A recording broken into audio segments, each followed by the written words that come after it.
Ақын Сейіт Кенжахметов, ағама жеңгем Сықа.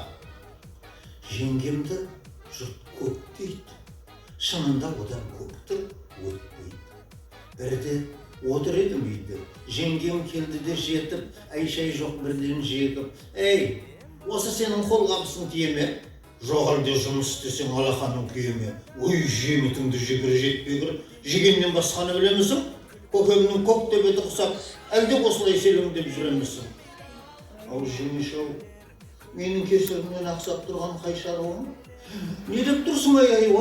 Сен түгіл ана жаман ағаң аузын ашпайды мына маған. Сабаудан да тайынбассың сен жүзі қара арам. Жоғымды жеңеш-ау, өзіңіздікі жөн бе?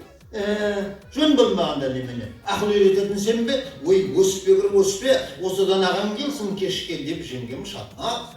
Қашаннан маған батылап, сарт еткізіп есікті кетті шығып, мен бейшара сілеп қалдым. Не керек?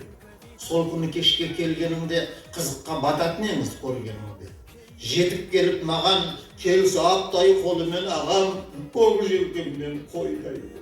Ұшып түстім ойбай. Үлгірмей жатып есімді жиып, кеп қопты үстіме қон жиып. Bir соққыдан үш тісім ұшып кетті, тұла бойым көк бөлінбек болып ісіп кетті. Сонымен не керек? Мені жерге шегелеп, ағайда қойдау, қойғаны құрысын мына мені інісін тірідей сойды. Сөйтсем, бәле былай басталыпты.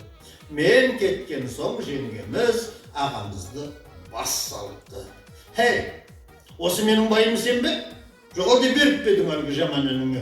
Отырсын мұның сүмірейіп, шиқан шыққандай тіліне. Әлгі жаман не демеді маған? Сорлы әкемнің ауызын бұлғап кетті жауызын. Мен сорлы үндемей құтылған, әйтпесе ол құтырған, сабайтығын түрі бар, шешек келгіні сазметтің менде қай әкесінің құны бар. Намысым жоқ топассың, сендей милау еркекпен, ойбай-ай, қалай ғана отастым деп күйіпсіпті. Соң ағайды ашу қысыпты. Демек, әлгі себеп осы болса керек.